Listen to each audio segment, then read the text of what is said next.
Price lord. Merry Christmas. இந்த Christmas நாளிலே கர்த்தர் நமக்கு கொடுக்குற ஒரு அருமையான வார்த்தையை தான் இந்த நேரத்தில் நம்ம தியானிக்க போகிறோம். பாருங்க, கர்த்தராகிய இயேசு கிறிஸ்து இந்த உலகத்திலே மனுஷகுமாரனாய் அவதரித்தார். எதற்காக அப்படி மனுஷனாய் வந்தார்? அதை அந்த நோக்கங்களை எல்லாம் நம்ம கன்சைஸ் பண்ணி ஒரே ஒரு சென்டென்ஸ்ல ஒரு வாக்கியத்துல சொல்லணும்னா அந்த வாக்கியம் பாருங்க, யோவான் 16வது அதிகாரம் 33வது வசனத்தின் கடைசி பகுதி. யோவான் 16வது அதிகாரம் 33வது வசனத்துடைய கடைசி பகுதியில கர்த்தர் அழகாக எழுதி வைத்திருக்கிறார், நான் உலகத்தை ஜெயித்தேன். இந்த உலகத்தை ஜெயிப்பதற்காக, அதாவது பிசாசின் பிடியில் இருக்கிற இந்த உலகத்தை ஜெயிப்பதற்காக கர்த்தர் இயேசு கிறிஸ்து மானிடனாய் இந்த உலகத்திலே அவதரித்தார். ஸோ இதனால நமக்கு என்ன பிரயோஜனம் அப்படின்னு சொல்லி பார்த்தா, இந்த உலகத்திலே பிசாசானவன் தன்னுடைய ஆதிக்கம் தான் இங்க நிலைச்சிருக்கும்னு நினைச்சிட்டு இருந்த நேரத்துல கர்த்தர் இயேசு கிறிஸ்துவாக மனுஷகுமாரனாக இந்த பூமியில வந்து அவனுடைய நினைவுகளை எல்லாம் அழித்து தரைமட்டமாக்கி இந்த உலகத்தை ஜெயித்து ஜெயம் கொண்டவராக பிதாவினுடைய வலது பாரிசத்துல போய் உட்கார்ந்தார். இந்த கிறிஸ்துமஸ் நன்னாளிலே கர்த்தர் நமக்கு கொடுக்கிற ஒரு அருமையான ஒரு சத்தியம் என்னவென்றால், கர்த்தர் கிறிஸ்து இந்த உலகத்தை ஜெயிப்பதற்காக தான் மானிடனாய் அவதரித்தார். தான் பிறந்த நோக்கத்தை கர்த்தர் நிறைவேற்றி ஜெயம் கொண்டவராக பிதாவின் வலது பாரிசத்துல போய் உட்கார்ந்தார். ஸோ இதனால கர்த்தர் நமக்கு சொல்லுகிற ஒரு அருமையான பிளெஸ்ஸிங்கான ஒரு வார்த்தை, இந்த கிறிஸ்துமஸ்க்குரிய பிளெஸ்ஸிங் என்னன்னு பார்த்தோம்னா, நான் உலகத்தை ஜெயித்தேன், என்னிலே பிறந்த நீங்களும் உலகத்தை ஜெயிப்பீர்கள் அப்படின்ற வார்த்தையை தான் கர்த்தர் இந்த நாளிலே நம்மோடு கூட கர்த்தர் பகிர்ந்து கொள்ளுகிறார். ஸோ நம்ம இந்த நாட்களில் பார்த்தோம்னா நம்ம நிறைய காரியங்களை நினைச்சு நம்ம வருத்தப்படுவோம்.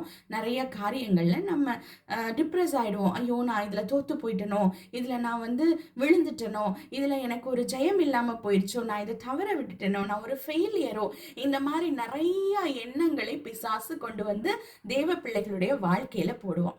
ஆனா கர்த்தர் நமக்கு மறுபடியும் சொல்லுகிற ஒரு வார்த்தை, நான் உலகத்தை ஜெயித்தேன். கிறிஸ்து உலகத்தை ஜெயிக்க தான் இந்த உலகத்துல மானிடனாய் அவதரித்தார். சோ கிறிஸ்துவில பிறந்த ஒவ்வொருவரும் இந்த உலகத்தை ஜெயிக்கிறவர்களாக தான் கர்த்தர் நம்மை தெரிந்தெடுத்திருக்கிறார். அதுதான் இந்த கிறிஸ்துமஸ் நன்னாளிலே கர்த்தர் நமக்கு கொடுக்கிற இந்த கிறிஸ்துமஸ் பிளெஸிங்.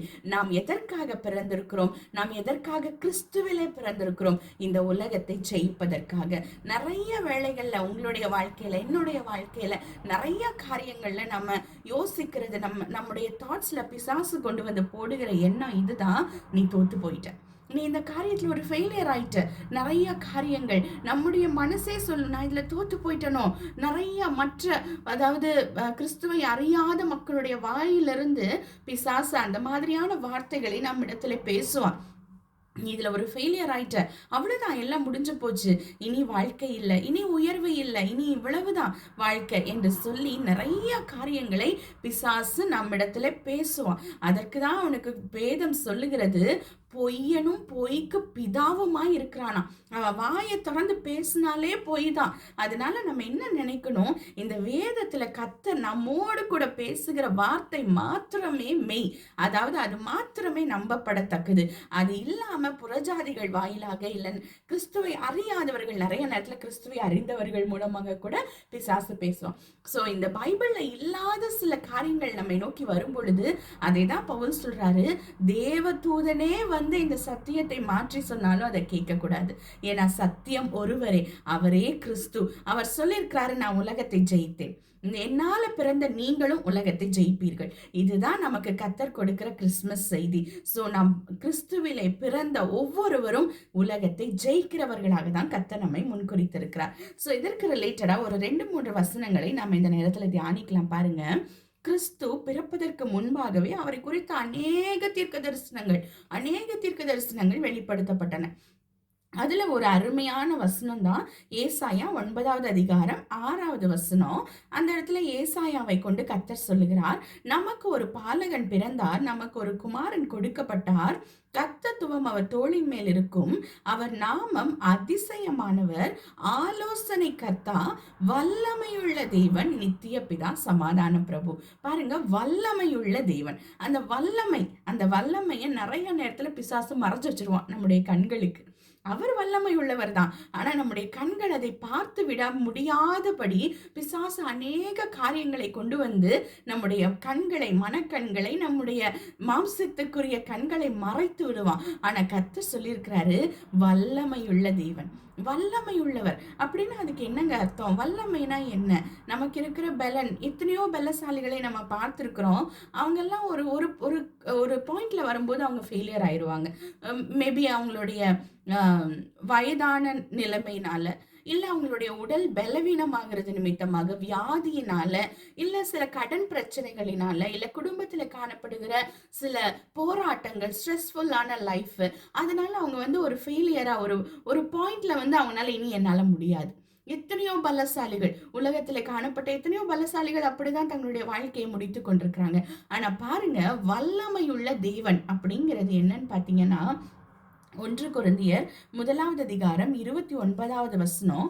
1 கொரிந்தியர் 1வது அதிகாரம் 1 கொலோசையர் 1வது அதிகாரம் 29வது வசனம்.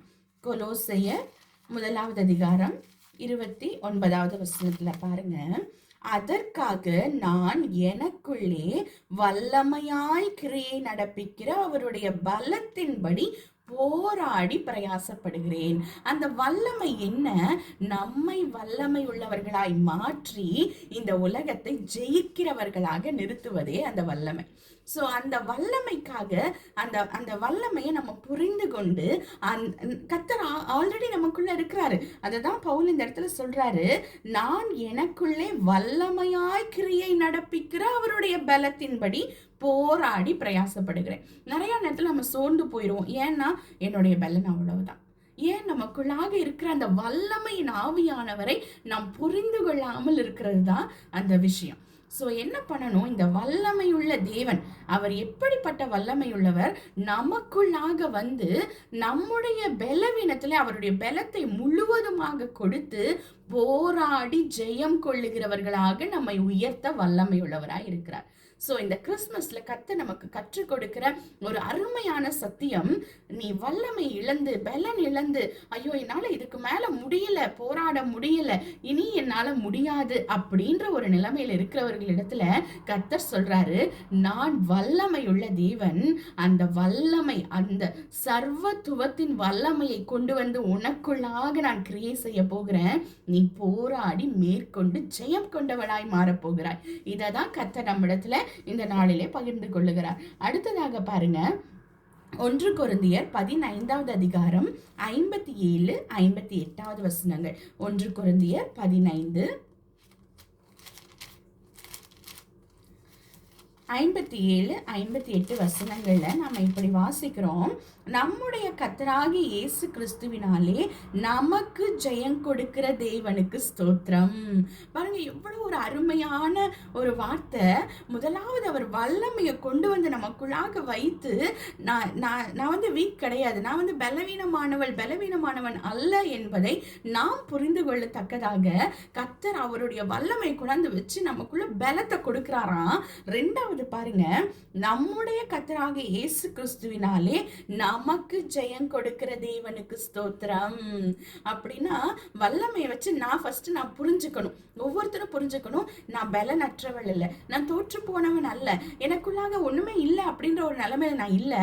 ஏன்னா வல்லமை உள்ள தேவன் எனக்குள்ள வந்துட்டாரு. அப்படி நம்ம நினைக்கும் பொழுதே கர்த்தர் அவர் ஜெயம் கொண்டு அந்த ஜெயத்தை நமக்கு கொடுக்க போகிறார். அதுதான் கர்த்தர் இந்த கிறிஸ்துமஸ் நாளில நமக்கு கொடுக்கிற ஒரு ஆசீர்வாதம். பாருங்க, 58வது வசனத்துல, ஆகையால் எனக்கு பிரியமான சகோதரரே, கர்த்தருக்குள் நீங்கள் படுகிற பிரயாசம் விருதாவா இராதென்று அறிந்து நீங்கள் உறுதிப்பட்டவர்களாயும் அசையாதவர்களாயும் கர்த்தருடைய கிரியையிலே எப்பொழுதும் பெருகுகிறவர்களாயும் இருப்பீர்களாக.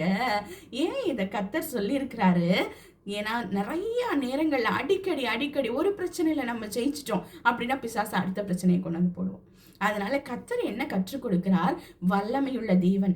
நான் எதற்காக உலகத்துல வந்தேன்? இந்த உலகத்தை ஜெயித்து உங்களை ஜெயம் கொள்ளுகிறவர்களாக என் பிதாவினுடைய வலது பாரசத்துல கொண்டு போய் உட்கார வைக்கிறதுக்காக தான் வந்தார்.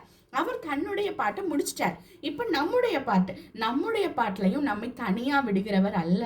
அவர் ஆவியானவரை கொண்டு நம்மை பலப்படுத்துகிறார். வல்லமையை நமக்குள்ளாக, தேவ வல்லமையை நமக்குள்ளாக கொண்டு வந்து வைத்து, முதலாவது நம்மை பலன் உள்ளவர்களாக உணர வைக்கிறார். இரண்டாவது அவர் ஜெயம் கொண்டு அந்த ஜெயத்தை நமக்கு கொடுக்கிறார். அதனால கர்த்தர் சொல்ற ஒரே ஒரு ஒரு அன்பான ஒரு என்ன சொல்லலாம், ஒரு ரெக்வஸ்ட்ன்னு சொல்லலாம், இல்ல அன்பான ஒரு என்ன சொல்லலாம், நமக்கு புரிகிறபடி சொன்னோம்னா அன்பாக நமக்கு கற்று தருகிற ஒரு விஷயம், அதாவது ஒரு சீக்ரெட் அப்படின்னு பாத்தீங்கன்னா பாருங்க, நீங்க படுகிற பிரயாசம் விருதாவா இருப்பதில்லை, அதனால நீங்கள் உறுதிப்பட்டவர்களாயும். ஏன்னா பிசாசு நம்முடைய விசுவாசத்தை அடிக்கடி அப்படியே ஷேக் பண்ண ஆரம்பிப்பான். அதனால நம்ம என்ன பண்ணணும்? உறுதிப்பட்டவர்களாயும் அசையாதவர்களாயும் கர்த்தருடைய கிரியையிலே எப்பொழுதும் பெருகுகிறவர்களாயும் இருங்கள். சோ நம்ம இப்படி உறுதிப்பட்டவர்களாய் அசையாதவர்களாய், ஏன்னா நமக்குள்ள கிரியை செய்கிற ஆவியானவர் அவருடைய சர்வ வல்லமையில நம்மோடு கூட இருக்கிறார். அதே போல அவர் ஜெயம் கொண்டுட்டாரு, அந்த ஜெயத்தை நமக்கு கொடுத்திருக்கிறாரு. சோ இதை நம்ம உறுதியாய் பிடித்து கொண்டு அசையாதவர்களாய் கர்த்தருடைய கிரியையிலே எப்பொழுதும் பெருகுகிறவர்களாய் இருப்பீர்களாக. சோ இததான் கர்த்தர் இந்த கிறிஸ்துமஸ் நாளிலே நம்மிடத்துல எதிர்பார்க்கிறார். ஸோ இந்த கிறிஸ்மஸ் செய்தி உங்களுக்கு, எனக்கு, எல்லாருக்கும் கர்த்தர் ரொம்ப ஆசீர்வாதமான ஒரு செய்தியாக கொடுத்திருக்கிறார். இதை நம்ம ஒவ்வொரு நாளும் நம்ம இதை தியானித்து கர்த்தருடைய பலனிலை நாம் பலப்பட்டு கர்த்தருடைய ஜெயத்தை நாம் சுதந்திரித்து கொண்டு கர்த்தரிலே அசையாதவர்களாக, திடன் கொண்டவர்களாக, நம்ம எப்பொழுதும் நிலைத்து அதிலே பெருகுகிறவர்களாக இருப்போமாக. கர்த்தர் தாமே ஒவ்வொருவரையும் ஆசீர்வதிப்பாராக. God bless you all. Merry Christmas. Thank you.